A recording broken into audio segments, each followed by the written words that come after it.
Motors is back. Close your eyes. Bonjour. Certains d'entre vous imaginent peut-être encore le rallye mauricien comme une discipline un peu exotique, sympathique, une sorte de parenthèse enchantée. Quelques protons, quelques starlets, quelques Satria ou d'autres voitures inconnues à la Réunion. Et beaucoup de folklore. Eh bien, détrompez-vous, Maurice est une véritable terre de rallye, une terre de passionnés, d'organisateurs dévoués, de pilotes, d'ingénieurs, de préparateurs, avec ses propres spécificités, ses propres références, et un championnat qui poursuit année après année sa progression. Motors s'est rendu sur place à l'occasion de la 3e manche du championnat de Maurice des rallyes 2026 pour vous faire découvrir cette réalité de l'intérieur. Et également au programme de cette 19e édition de Motors, un décrypte transdisciplinaire avec l'aérodynamique passée dans notre propre soufflerie. Tous les résultats des 2 derniers week-ends et le programme des prochains jours, bref, nous sommes en route pour un petit peu moins d'1 heure. Motors, les résultats. En Finlande, Sami Pajari confirme sa victoire acquise 15 jours plus tôt en Estonie en s'imposant cette fois sur ses terres. Le pilote Toyota devance Oliver Solberg de 26 secondes 7 et Elfyn Evans de 52 secondes 8. Adrien Fourmeau termine 4e à 1,35 devant Thierry Neuville 5e à 3,52.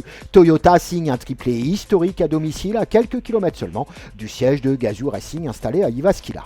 Au championnat, Elfyn Evans consolide son leadership avec 201 points, soit 32 plus que Pajari. Takamoto Katsuta reste 3e avec 160 unités devant Oliver Solberg 156 et Sébastien Ogier 139.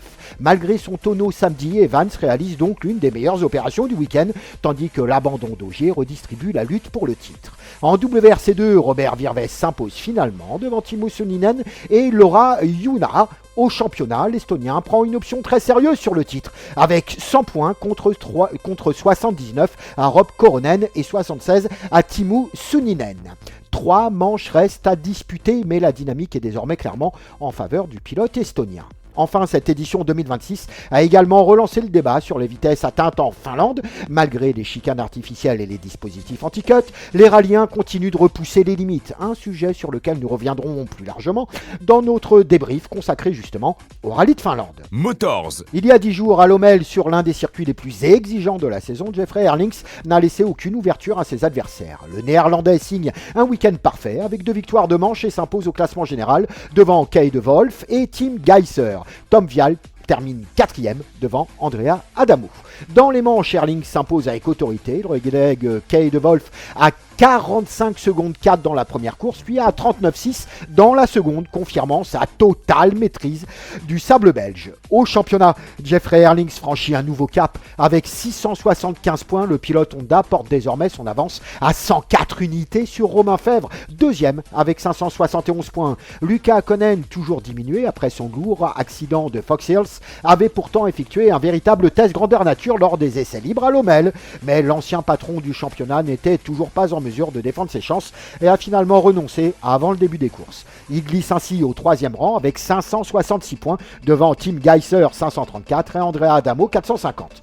Cette 14e manche restera également marquée par le premier podium MXGP de Kay de Wolf. Le champion du monde MX2 poursuit son adaptation parmi l'élite avec une 2e place prometteuse, quelques jours seulement après avoir prolongé son engagement à long terme avec Husqvarna Factory Racing. Prochain rendez-vous MXGP, dès le week-end prochain, ce sera en Suède du côté d'Uddevalla. Motors. Le week-end passé à Portland, Alex Palou a signé une démonstration de maîtrise en IndyCar. L'Espagnol s'impose après 110 tours devant Félix Rosenqvist à 4 secondes 11 et Will Power à 8,06. Rinus VeeKay confirme sa montée en puissance avec la 4e place devant Kyle Kirkwood. Marcus Ericsson complète lui le top 6. Parti depuis la pole, Félix Rosenqvist aura longtemps mené les débats avant de céder face à la stratégie de Chip Ganassi Racing.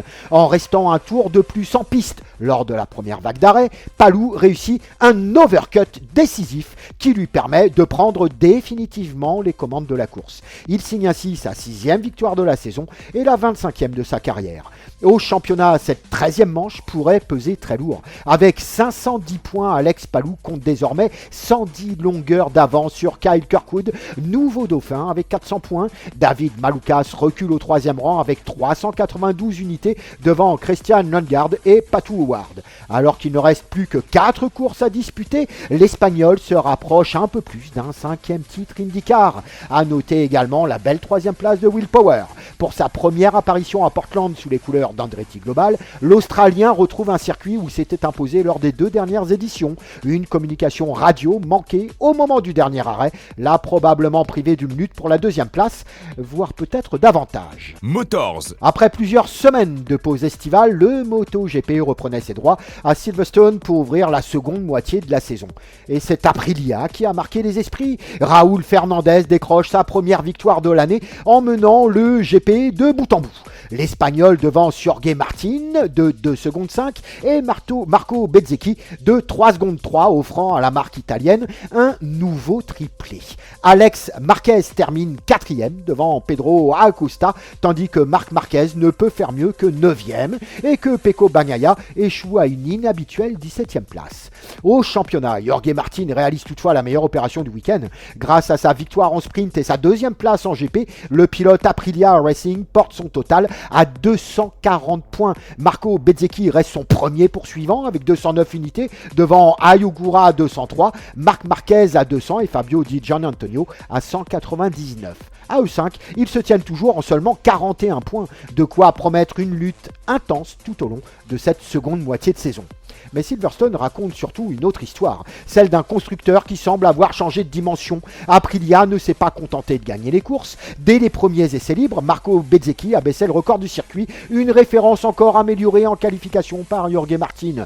Le samedi, la marque italienne réalisait un premier triplé lors de la sprint. Le dimanche, elle récidivait avec 3 motos, 3 premières places du Grand Prix, cette fois avec un vainqueur différent. Plus qu'une simple domination ponctuelle, c'est toute la profondeur de l'effectif Aprilia qui s'exprime. Cette montée en puissance se retrouve également au championnat constructeur. Aprilia compte désormais 367 points contre 338 pour Ducati et l'équipe officielle Aprilia Racing creuse ainsi l'écart en tête du classement des équipes. Au moment d'aborder les dernières manches de la saison, le constructeur de Noal n'apparaît plus seulement comme un candidat aux victoires, il s'affirme désormais comme la référence du plateau. Motors. À Maurice, la ronde bagatelle a souri à Thierry Duvivier. Au volant de son Alpine 2 roues motrices, il s'impose avec son copilote Frédéric Nokia après un duel particulièrement serré face à la Skoda Fabia Rally 2 de Ritesh Ramdarshan coaché par Ryan Gagny et Julien Froget, finalement battu de seulement 3 secondes 1. Le podium est complété par la Toyota de Xavier Lachkar et Cédric Froget à 15 secondes 5. Cette victoire possède une saveur particulière pour Thierry Duvivier. Victime d'une spectaculaire sortie de route lors de la première manche du championnat, le Mauricien retrouve le chemin du succès grâce à un travail remarquable de son équipe qui est parvenu à remettre la Belle Bleue en état de jouer la victoire. Désormais écarté de la course au titre 2026, Duvivier aborde chaque rallye avec un seul objectif, la victoire. Au championnat, Ritesh Ramdarshan réalise malgré tout une excellente opération. Grâce à sa 2e place, le pilote Skoda conforte son fauteuil de leader avec désormais 84 points et devance Xavier Lachkar de 15 unités, tandis que Cheyenne Ramdeni totalise 59 points. Une hiérarchie qui promet une seconde moitié de saison particulièrement ouverte sur les spéciales mauriciennes. Prochain rendez-vous les 19 et 20 septembre prochains pour la prochaine manche du championnat de Maurice, où Ritesh Ramdarshan aura une nouvelle occasion de creuser l'écart face à des adversaires désormais contraints de reprendre des points. Nous y revenons dans le cours de Motors. Venez profiter des promotions chez ODR D2S Car Audio au Tampon. ODR D2S Car Audio, c'est la vente et l'installation audiomobile pour votre voiture.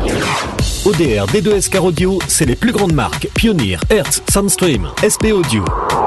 Le vol de voiture n'arrive pas qu'aux autres. Il serait dommage que votre voiture parte sans vous. Protégez votre voiture avec nos alarmes Vodafone Cobra. Devenez les maîtres du stationnement avec nos radars de parking avant et arrière Metasystem et Cobra. ODR D2S Car Audio avec plus de 20 ans à votre service. Retrouvez-nous sur notre site www.autoradio.re. ODR 80 rue Martinelle-Lacet au Tampon. Contact 0692 874 510. Exclusivité, indiscrétion, interview sans concession, essai sans filtre. Tout est dans Motors. L'aérodynamicien, celui qui entend chanter le vent. En 1909, le poète italien Marinetti écrivait que le monde venait de s'enrichir d'une beauté nouvelle, celle de la vitesse. Plus d'un siècle plus tard, cette fascination reste intacte, évidemment. Mais les ingénieurs ne poursuivent plus exactement le même rêve.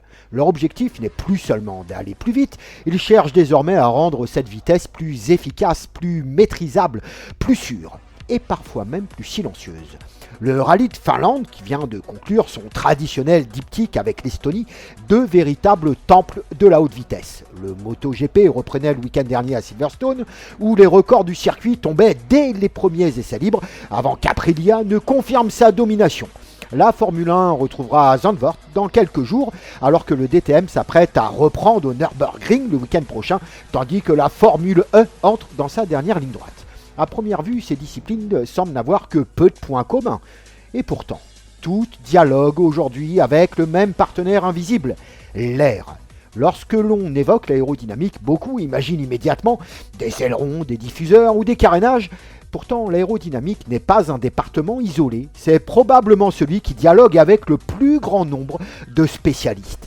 L'aérodynamicien travaille évidemment avec le pilote, mais aussi avec le motoriste qui réclame davantage de refroidissement, avec le spécialiste des suspensions qui doit absorber les charges supplémentaires générées par l'appui, avec les ingénieurs pneumatiques puisque chaque kilogramme d'appui modifie le comportement des pneus, avec les responsables de la sécurité, de la fabrication, de l'électronique, de l'énergie ou encore des coûts. N'en jetez plus, la coupe est pleine. Son métier ne consiste donc pas uniquement à dessiner un aileron. Il consiste surtout à trouver un équilibre entre des exigences parfois contradictoires. Un meilleur refroidissement dégrade bien souvent l'aérodynamique. Davantage d'appui augmente généralement la traînée. Une voiture plus stable peut devenir moins rapide en ligne droite. Une solution performante peut être trop lourde, trop coûteuse ou impossible à fabriquer. L'aérodynamicien ne travaille donc pas seulement avec l'air, il travaille avec tous les autres ingénieurs à travers l'air. Nous parlons régulièrement des transferts de pilotes, surtout en cette période d'été, beaucoup plus rarement de ceux des ingénieurs. Pourtant, ce sont bien eux qui transportent les véritables connaissances. Le français Jean-Claude Migeot en est probablement l'un des meilleurs exemples. Après avoir dirigé des souffleries travaillant aussi bien pour la F1 que pour le championnat du monde d'endurance, il formera notamment Eduardo Leonocchi, aujourd'hui responsable aérodynamique chez Ducati Corse. Leonocchi revendique lui-même une méthode directement héritée de la Formule 1, simulation numérique, soufflerie, puis validation en piste. Le mouvement ne s'arrête pas là. Luca Marmorini passe de Ferrari à Aprilia. Chez KTM, le partenariat avec Red Bull Racing permet également de profiter d'une partie du savoir-faire développé en F1. Même au sein de la Formula One, les aérodynamiciens changent évidemment régulièrement d'écurie. Pourquoi ? Parce qu'ils ne transportent pas de plan. Ils transportent une manière de réfléchir. Ils savent interpréter un écoulement d'air, établir une corrélation, résoudre un compromis.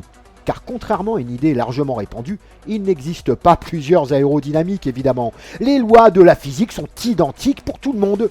Ce qui change, c'est le cadre dans lequel elles s'expriment.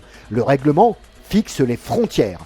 Puis commence le véritable travail de l'ingénieur. Trouver le meilleur compromis possible à l'intérieur de ces frontières. En F1, ce compromis cherchera l'équilibre idéal entre appui, traînée, refroidissement et performance sur un circuit parfaitement connu. En MotoGP, il faudra également limiter les wheelings, améliorer le freinage et préserver la maniabilité. En IndyCar, la même voiture devra rester performante, aussi bien sur un ovale à plus de 370 km/h que dans les virages serrés d'un circuit urbain. En rallye, enfin, la logique change complètement. La voiture saute, elle atterrit, elle traverse des compressions, des ornières, des changements permanents d'adhérence. L'aérodynamicien ne recherche donc plus un optimum absolu. Il recherche le meilleur compromis dans un environnement qui refuse d'être reproductible. C'est probablement là que réside sa plus grande qualité. Il ne cherche pas la meilleure solution, il redéfinit en permanence ce que signifie la meilleure solution. Pour comprendre ce métier, il faut désormais se familiariser avec quelques mots que vous entendrez de plus en plus souvent évidemment. Le premier est sans doute le plus important, la corrélation. C'est probablement le Graal de tous les aérodynamiciens. Aujourd'hui, une nouvelle pièce ne naît plus directement sur une voiture. Elle apparaît d'abord dans un ordinateur grâce à la CFD, comprenez Computational Fluid Dynamics, autrement dit la simulation numérique des écoulements d'air. Les ingénieurs testent ensuite cette solution en soufflerie. avant de la monter enfin sur la voiture. Mais rien de tout cela ne suffit encore. Il faut vérifier que ce que l'ordinateur avait prédit correspond exactement à ce que raconte le réel. C'est précisément cela, la corrélation. Faire coïncider la théorie avec la réalité. Voilà pourquoi, lors de certaines séances d'essai, en F1 comme en MotoGP, vous apercevez parfois d'étranges grilles métalliques installées derrière les roues ou les ailerons. Ce sont de véritables laboratoires roulants. Ces grilles, appelées Rex, embarquent des dizaines, parfois des centaines de capteurs. Elles permettent de cartographier les écoulements d'air autour de la voiture. Les ingénieurs peuvent alors comparer ce qu'ils mesurent sur la piste avec ce que leur annonçait leur calcul numérique et la soufflerie. L'aérodynamicien ne cherche donc pas seulement à créer davantage d'appui, il cherche avant tout à mieux comprendre le vent, car l'aérodynamique n'est pas une science figée. Les lois de la mécanique des fluides ne changent pas. Notre compréhension, elle, progresse sans cesse. Cette compréhension devient d'autant plus essentielle que les forces mises en jeu sont considérables. Prenons une Formule 1. Sur un circuit comme Monaco, où les équipages recherchent un maximum d'appui, la voiture peut développer jusqu'à 1700 kg de charge aérodynamique à haute vitesse. Autrement dit, l'air exerce sur la monoplace une force supérieure à 2 fois son propre poids. A l'inverse, sur des circuits comme Monza ou Bakou, qui présentent la plus longue ligne droite du championnat, les ingénieurs acceptent volontairement de perdre une part importante de cet appui afin de réduire la traînée et gagner de précieux km/h en vitesse de pointe au long des plus longues lignes droites. À Monza, les voitures ne disposent plus que d'environ 60% de leur niveau maximal d'appui, illustrant parfaitement le compromis permanent entre vitesse de passage en courbe et vitesse en ligne droite. 2 mots résument d'ailleurs ce dilemme.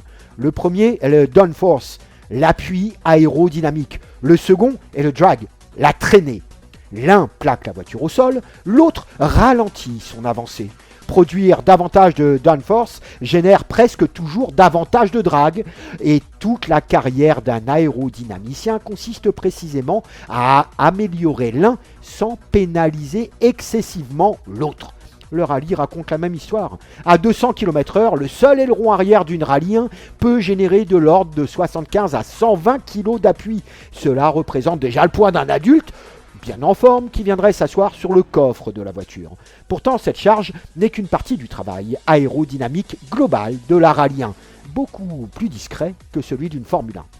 Une Rallye 1 ne roule ni sur un billard ni dans des conditions reproductibles. Elle saute, elle atterrit, elle encaisse des compressions, elle traverse parfois des ornières profondes avant de retrouver un asphalte parfaitement lisse quelques kilomètres plus loin. L'aérodynamique doit donc rester efficace sans jamais devenir trop spécialisée. Pierre-Louis Loubet l'avait parfaitement résumé lors de ses débuts en WRC. Sur les routes étroites et sinueuses, il expliquait ressentir assez naturellement la voiture. En revanche, dès que les spéciales devenaient plus rapides et plus ouvertes, il reconnaissait devoir apprendre à sentir le grip créé par l'aérodynamique. À partir d'une certaine vitesse, le pilote ne ressent plus uniquement les pneus, il commence aussi à ressentir le travail de l'aérodynamicien. C'est probablement cela, la véritable magie de ce métier. Transformer un fluide invisible en sensation parfaitement perceptible derrière un volant ou un guidon. Pendant longtemps, l'aérodynamique suivait une logique relativement simple. Lorsque les ingénieurs voulaient davantage d'appui, ils ajoutaient de la matière. Plus d'ailerons, plus de dérives, plus de déflecteurs, plus de carbone. Les années 80 et 90 resteront probablement l'âge d'or de cette philosophie. Les monstres de Pikes Peak, les groupes B, les DTM de première génération, les protos d'endurance, les premières WRC, toutes ces machines semblaient vouloir t'impressionner autant qu'aller vite. L'aérodynamique devait presque se voir. Elle faisait partie du spectacle. Aujourd'hui, comparer ces voitures au GT3 actuel du DTM, au Rallye 1, au MotoGP ou même au Formule 1. Les appendices semblent nettement moins nombreux. Les formes paraissent plus sobres. On pourrait croire que l'aérodynamique perd progressivement de son importance. C'est probablement exactement l'inverse. Les ingénieurs n'ont jamais autant travaillé l'air. Simplement, ils le travaillent différemment. Hier, ils ajoutaient principalement de la matière. Aujourd'hui, ils ajoutent surtout de la compréhension. Chaque millimètre de carrosserie, chaque rayon, chaque arête, chaque entrée d'air, chaque sortie d'air, chaque dessous de caisse, chaque vortex, tout participe désormais à un équilibre général. L'aérodynamicien ne dessine plus un aileron, il orchestre des écoulements. Cette évolution apparaît très clairement dans les nouveaux règlements. En F1, les voitures 2026 inaugurent une aérodynamique active. Les ailes avant et arrière modifient automatiquement leur incidence selon que la voiture se trouve en ligne droite ou en virage. Vous entendez désormais parler de straight mode et de corner mode. Les straight mode ouvrent les volets des ailes afin de réduire la traînée et d'améliorer l'efficience énergétique. Le corner mode replace immédiatement ces éléments dans une position offrant davantage d'appui pour les virages. Ce système ne sert donc plus uniquement à favoriser les dépassements, il participe directement à l'efficacité globale de la voiture et à la gestion de sa nouvelle motorisation hybride. Vous entendez également apparaître de nouveaux termes comme Overtake Mode, une nouvelle assistance au dépassement qui associe gestion énergétique et aérodynamique active. Là encore, tout dialogue avec tout. L'aérodynamicien ne travaille plus uniquement avec les spécialistes du châssis. Il dialogue désormais en permanence avec les ingénieurs responsables de l'énergie. Même logique en MotoGP. À partir de 2027, la largeur maximale du carénage avant sera réduite de 50 mm. Le nez de la moto reculera lui aussi de 50 mm. Ce ne sont, il est vrai, que quelques centimètres. Pour un aérodynamicien, c'est un nouveau monde. Car lorsque l'espace de liberté diminue, chaque millimètre restant prend encore davantage de valeur. Le WRC prépare lui aussi son prochain cycle réglementaire. L'IndyCar fera de même avec l'arrivée du châssis IR28. Toutes les disciplines semblent aujourd'hui converger vers une même philosophie. Moins de liberté apparente, davantage de précision. Mais pourquoi les constructeurs investissent-ils autant d'argent dans ces recherches? Uniquement pour gagner des courses? Bien évidemment que non. La compétition constitue avant tout un laboratoire dans des conditions extrêmes.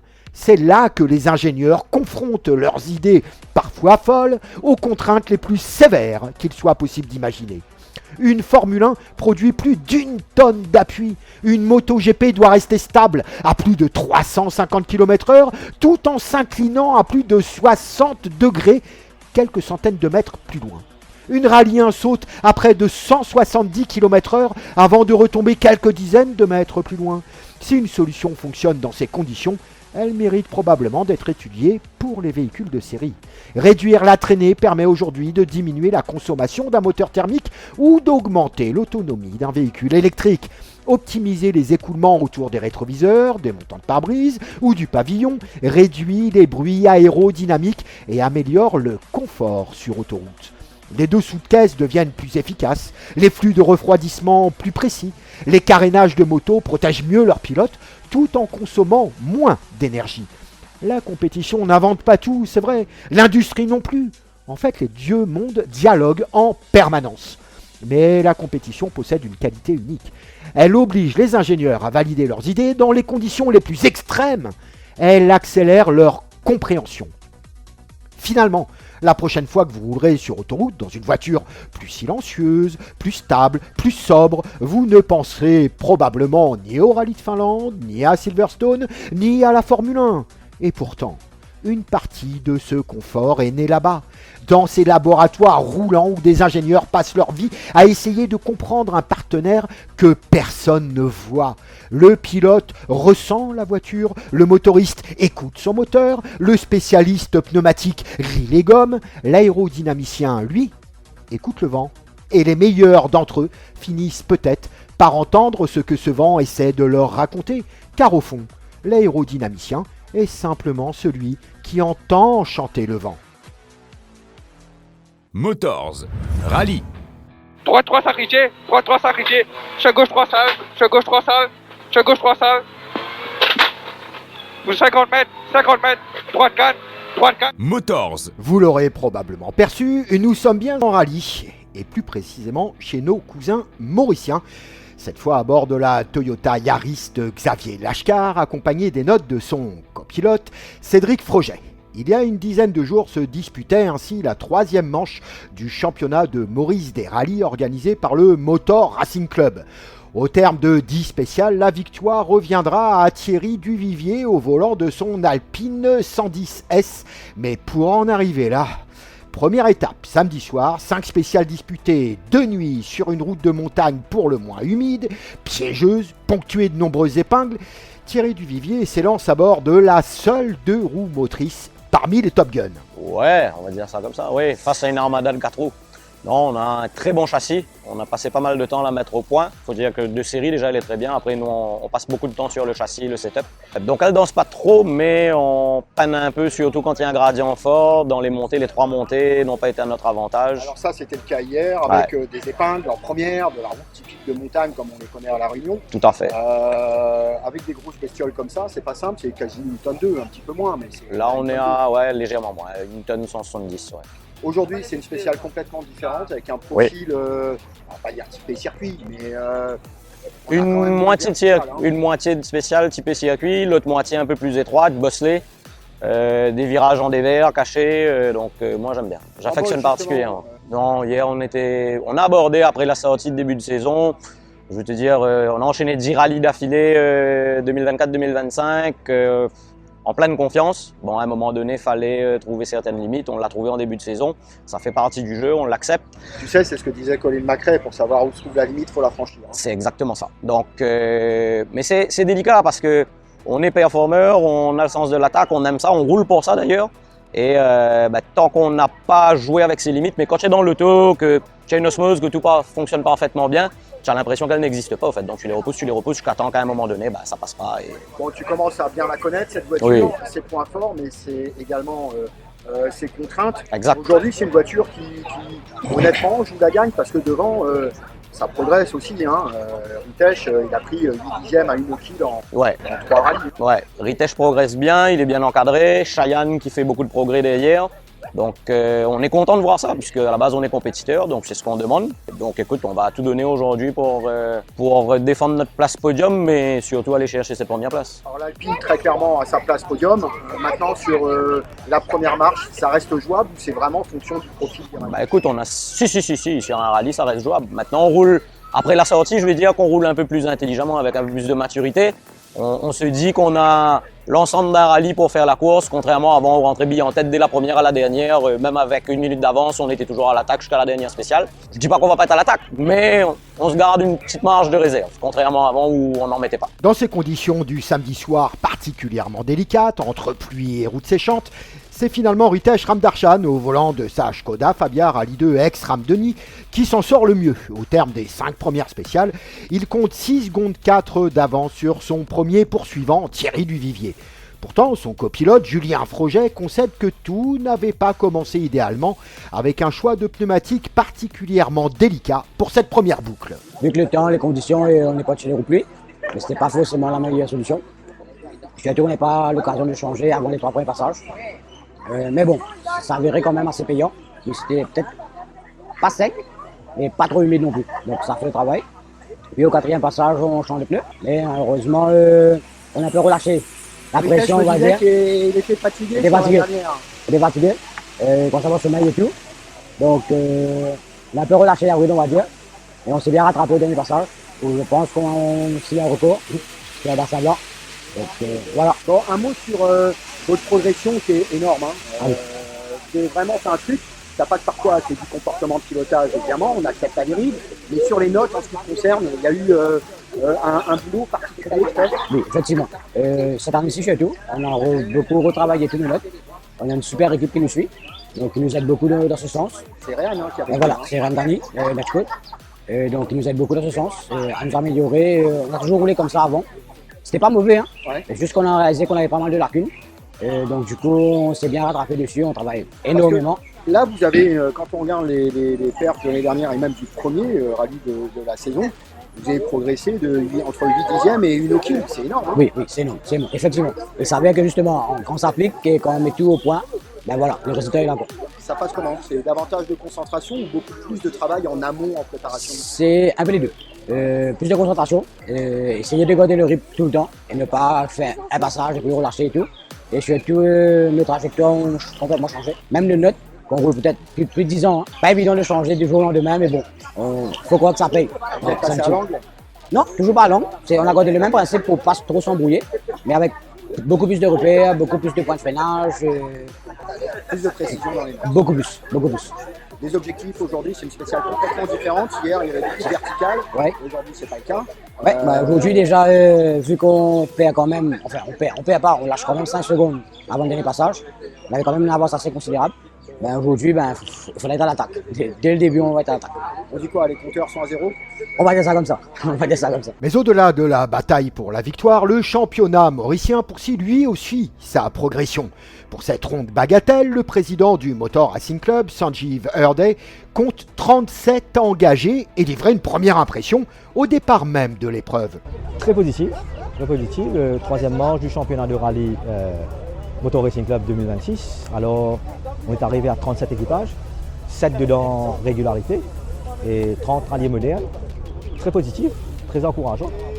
Et ça s'annonce bien. Bon, il a plu un peu là, après cette 15 heures, j'espère. Ça va coller la poussière. Ouais. Mais 5 passages ce soir à partir de 19h30 à Bassin-Blanc.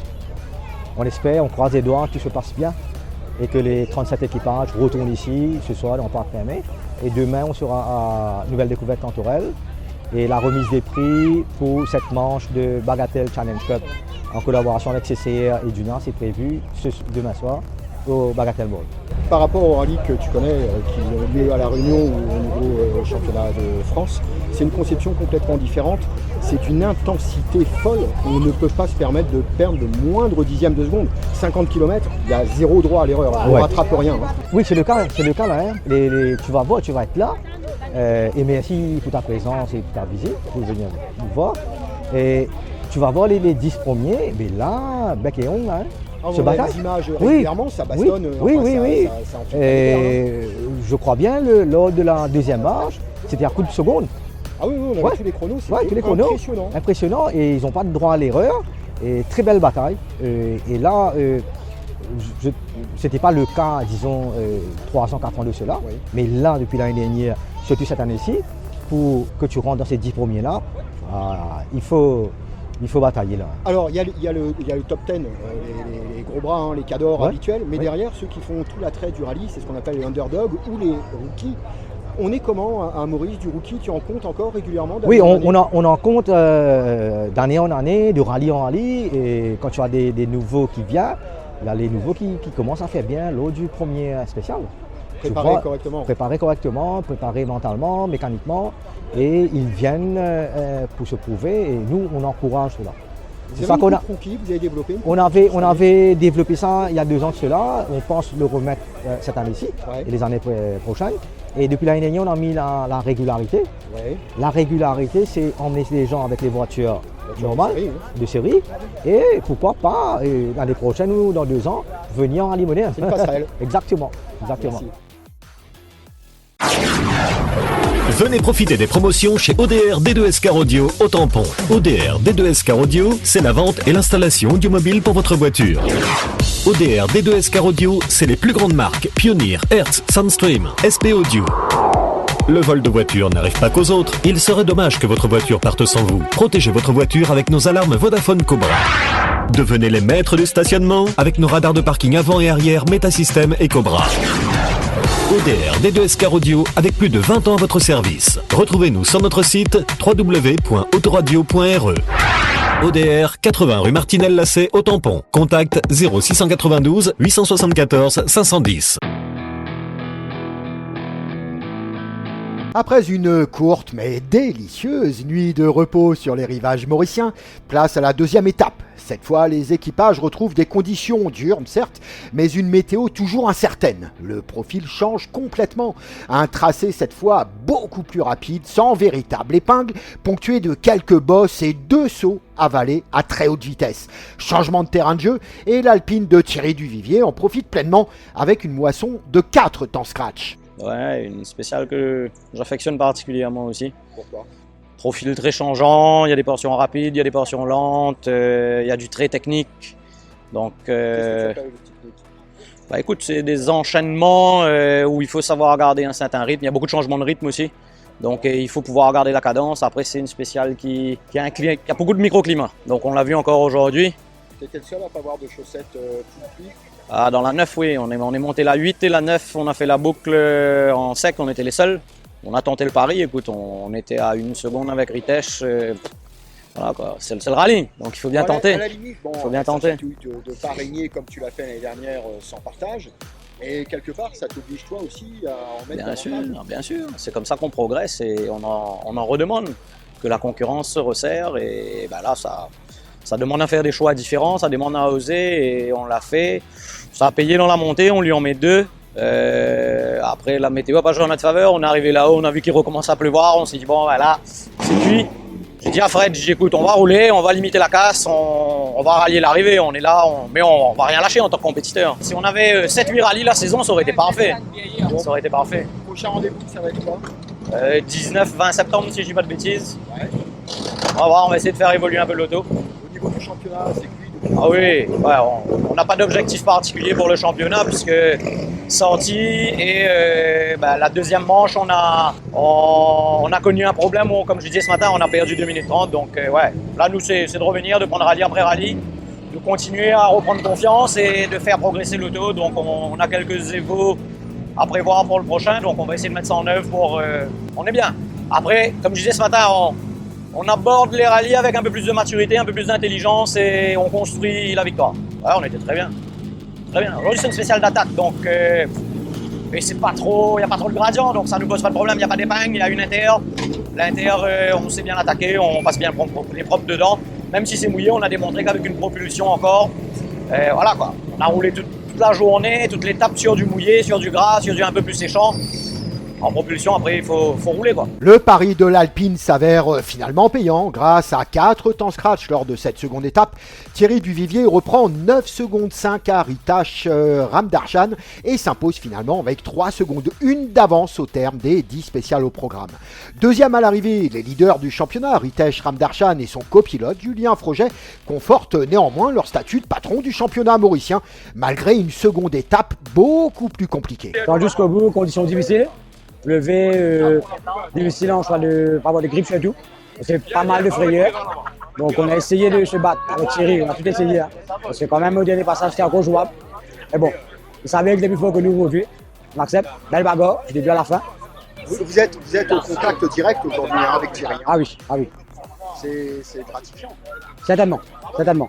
Comment se comporte Ritesh, ton pilote, quand vous êtes en spécial, notamment dans des conditions un peu grasses, un peu instables comme ça? Il y a toujours de l'appréhension ou aujourd'hui il a plus confiance en son pilotage? Il a un peu plus confiance en son pilotage, mais quand même, vu les conditions d'aujourd'hui, il garde quand même une réserve.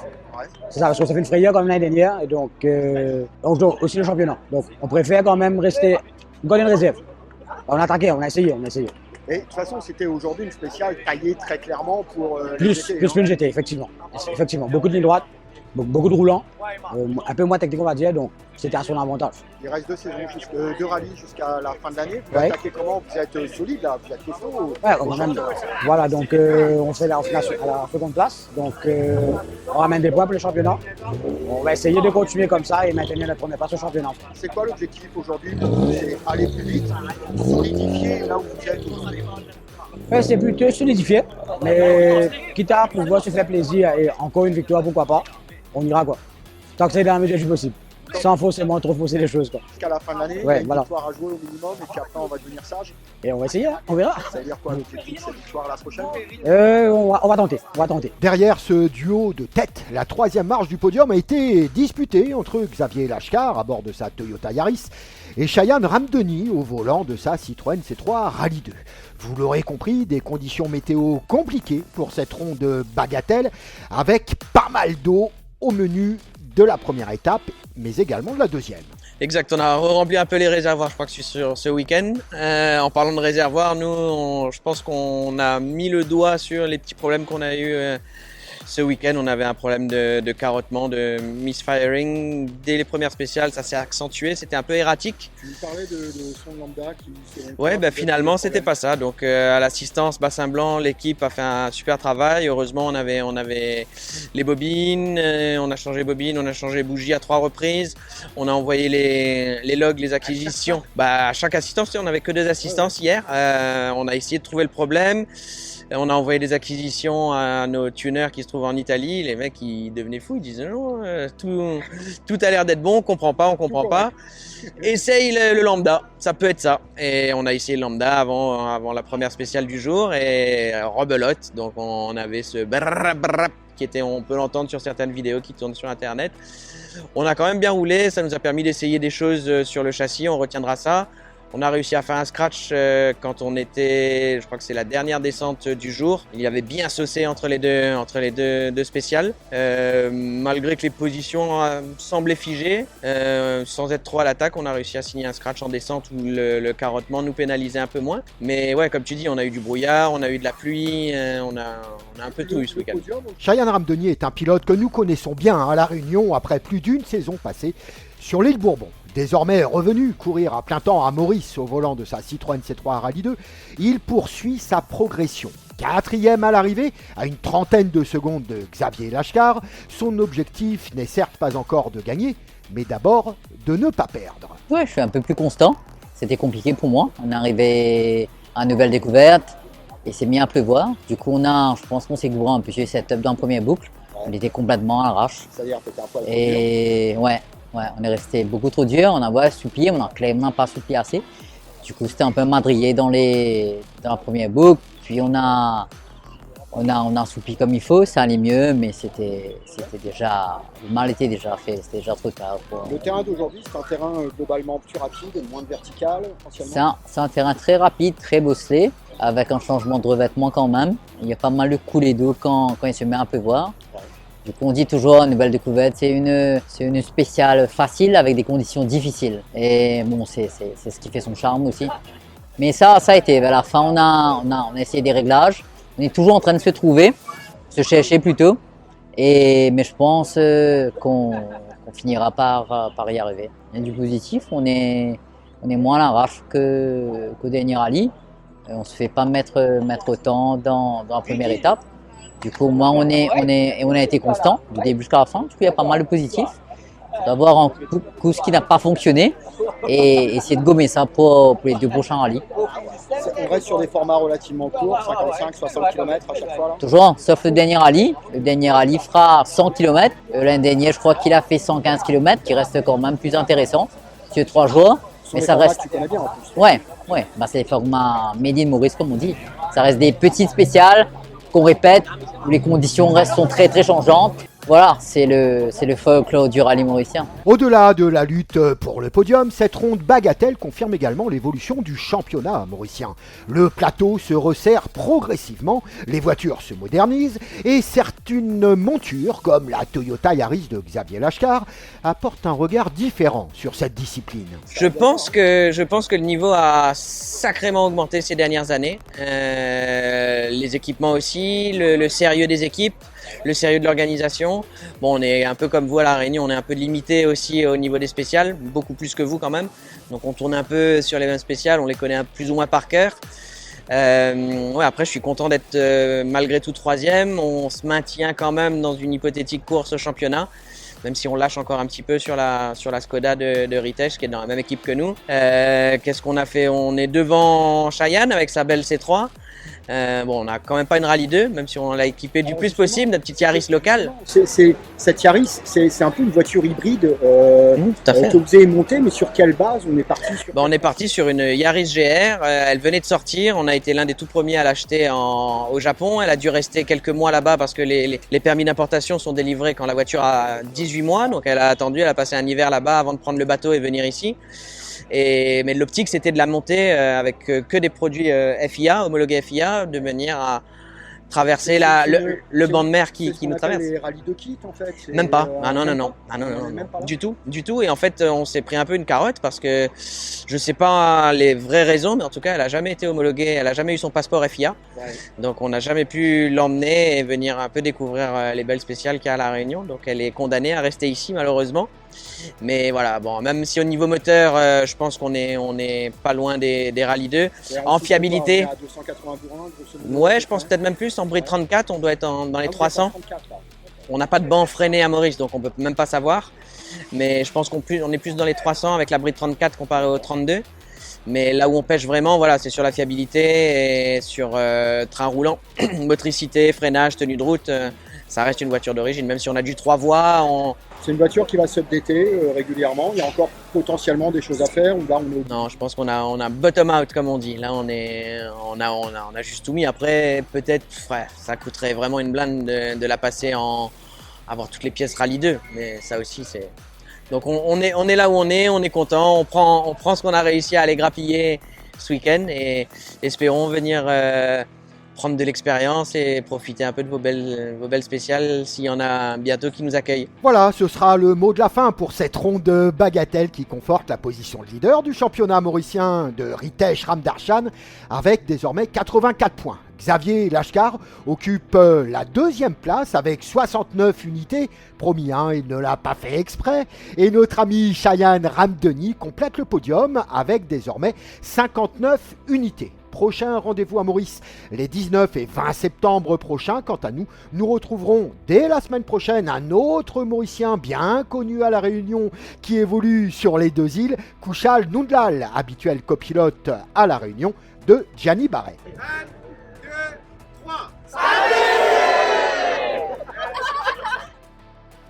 Motors, rallye. Mi-juillet, nous quittions l'Estonie avec une interrogation.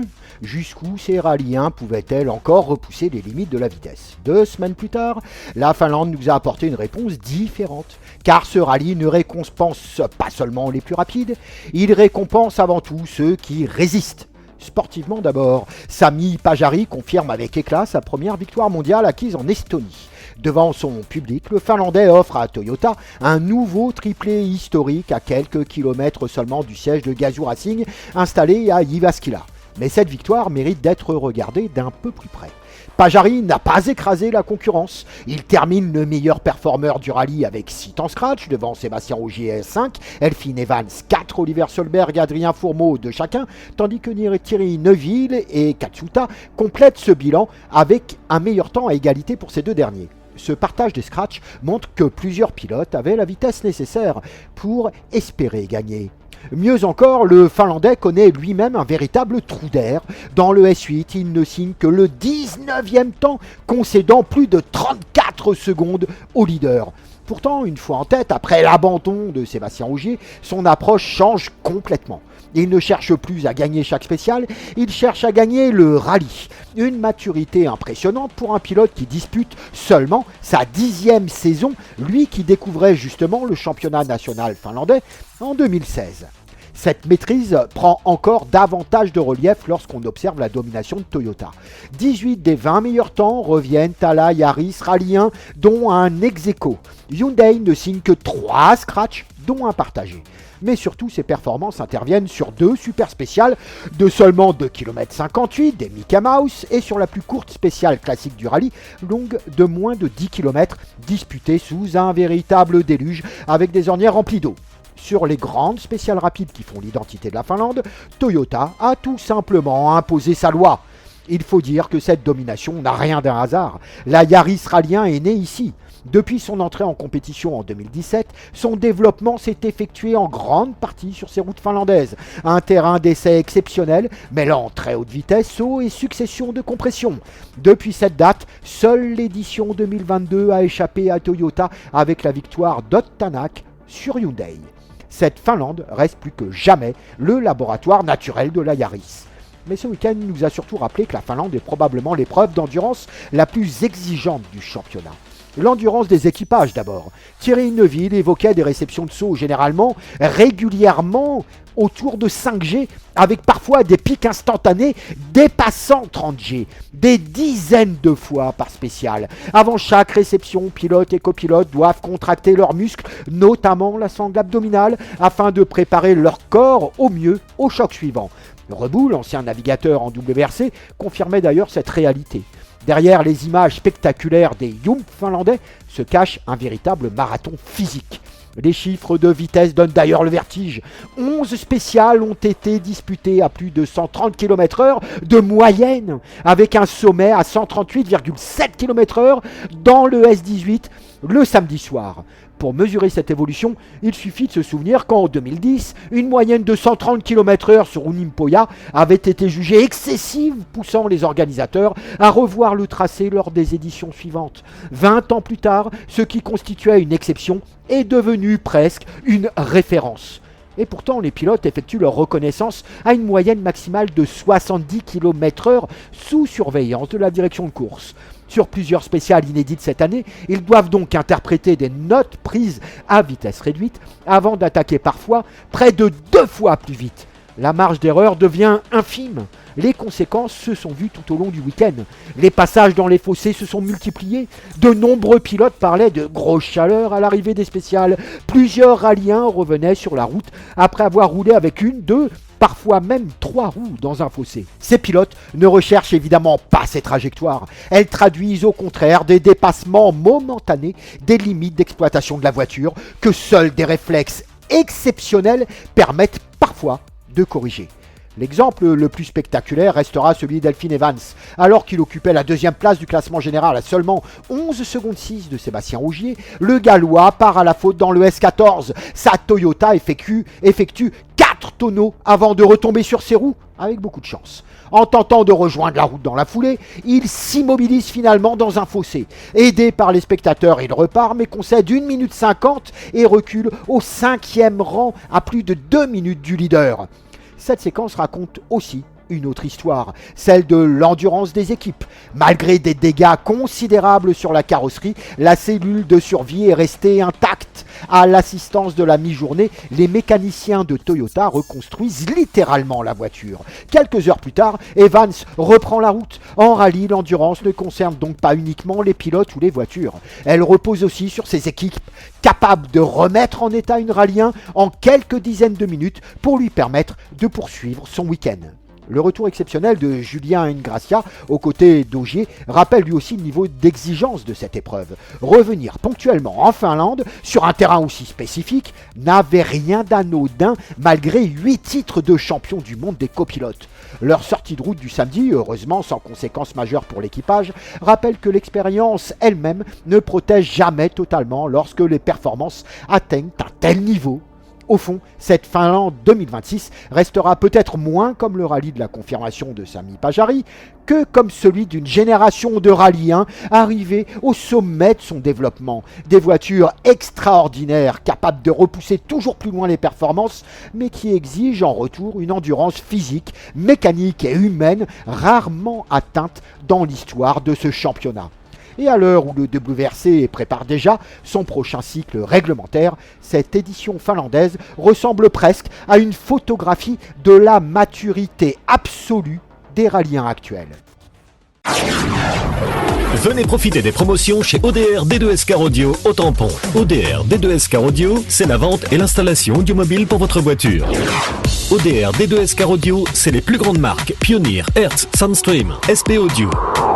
Le vol de voiture n'arrive pas qu'aux autres. Il serait dommage que votre voiture parte sans vous. Protégez votre voiture avec nos alarmes Vodafone Cobra. Devenez les maîtres du stationnement avec nos radars de parking avant et arrière Metasystem et Cobra. ODR D2S Car Audio avec plus de 20 ans à votre service. Retrouvez-nous sur notre site www.autoradio.re. ODR, 80 rue Martinelle-Lacet au Tampon. Contact 0692 874 510. Motors, le programme. Le championnat d'Europe des rallyes poursuit sa longue tournée estivale sur asphalte avec l'un de ses rendez-vous les plus emblématiques, le Barum Czech Rallye-Zlin. 5e manche de la saison, l'épreuve tchèque proposera 13 épreuves spéciales totalisant 205,79 km chronométrés pour un parcours global de 787 km. Les hostilités débuteront dès vendredi avec la traditionnelle super spéciale de Zlin, un tracé urbain de 9,57 km disputé sous la forme de 3 tours d'un circuit avant un week-end qui emmènera les équipages sur une route bosselée et particulièrement exigeante de Moravie. Au championnat, Timo Sunninen arrive en leader avec 80 points, fort de son succès acquis en Pologne. Le Finlandais compte 23 longueurs d'avance sur Andrea Mabellini, tandis que que Miko Marcic, Gian Domenico Basso et Jakub Matulka restent pleinement engagés dans la lutte aux avant-postes. Mais le Barum n'est jamais un rallye comme les autres. Les pilotes locaux y disposent traditionnellement d'un avantage considérable grâce à leur parfaite connaissance de ces routes rapides, étroites et souvent piégeuses, de quoi offrir à Eric Caiss, Jan Kopecki ou encore Philippe Marès une occasion de venir bousculer la hiérarchie habituelle du championnat. À 3 manches du terme de la saison, cette étape tchèque pourrait permettre à Teemu Sunninen de prendre une option sérieuse sur le titre ou au contraire relancer complètement la course au championnat. Motors. Le DTM entre dans sa phase décisive avec les manches 11 et 12 de la saison disputées sur le circuit sprint du Nürburgring, long de 3 km 629 et composé de 11 virages. Le tracé de l'Eifel accueillera les 2 dernières courses avant le Sachsenring puis la grande finale d'Hockenheim. Au championnat, Marwan Gull conserve les commandes avec 145 points, mais son avance reste particulièrement fragile. Niki Team ne pointe qu'à 21 longueurs, Lucas Auer à 22, tandis que Thomas Prenning, relancé après son excellent week-end de Schersleben, n'est qu'à 28 points du leader. Une hiérarchie extrêmement serrée qui reflète parfaitement cette saison 2026, marquée par 8 changements de leader en seulement 10 courses. Le Nürburgring aura également une saveur particulière pour les équipes locales Manthey, avec Thomas Prenning qui évoluera quasiment à domicile, tout comme HRT Ford Racing, basé à quelques kilomètres seulement du circuit. À seulement 6 courses du dénouement, chaque point commence désormais à peser très lourd. Qualification, stratégie et gestion des pneumatiques pourraient bien faire la différence dans une lutte pour le titre qui s'annonce cette année plus indécise que jamais. Motors. En IndyCar, après Portland, on continue la tournée nord-américaine en faisant étape au Canada sur le tout nouveau circuit urbain de Markham près de Toronto. Ce tracé inédit de 3 km 52, 2,19 miles, dessiné autour de 12 virages, accueillera une course de 90 tours, soit 317 km.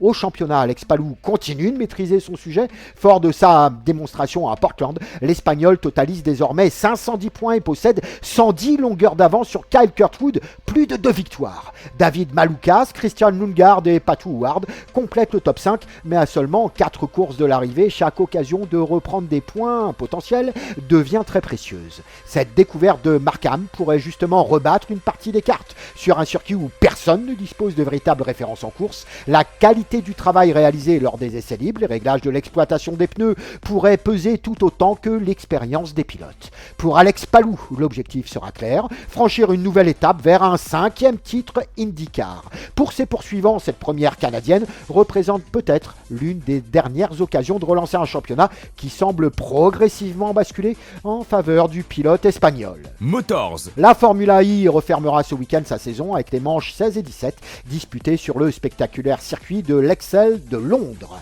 Long de 2 km 09, ce tracé de 22 virages demeure unique au monde. Il alterne une portion disputée à l'intérieur du centre d'exposition et une autre à l'extérieur, obligeant les pilotes à composer avec 2 revêtements, 2 niveaux d'adhérence et parfois même 2 ambiances météo au cours d'un même tour. Sportivement, tout reste possible. Jack Dennis apporte de cette finale en tête du championnat avec 146 points, soit seulement 2 d'avance sur Mitch Evans et 5 sur Pascal Wehrlein. Au total, 9 pilotes conservent encore une chance mathématique de décrocher le titre mondial, tandis que le championnat Teams reste lui aussi totalement indécis.